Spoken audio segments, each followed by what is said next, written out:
support your candidature, Your Excellency, and if there is anything we can do, we are ready to do, Your Excellency, to make sure that you clinch that position, because we know you have the stamina and you have the determination and the Pan-African spirit to be able to serve not just the people of Kenya, but the people of Africa and the world at large. Thank you.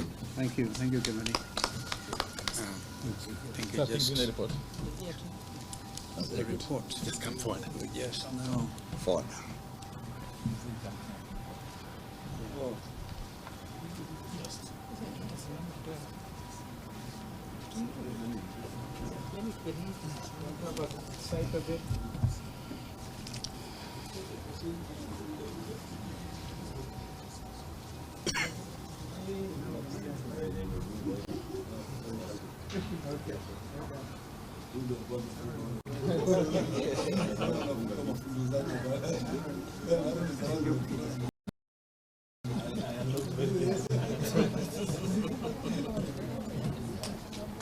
Well, that's the NADCO report.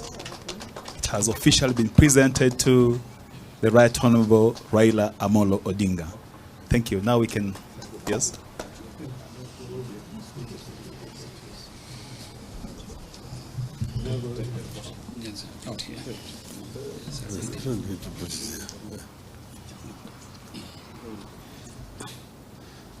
Thank you very much,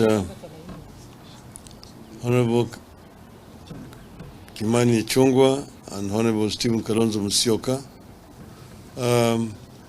This is the NADCO team, and I've been very delighted to welcome them here at our center to present a report of NADCO.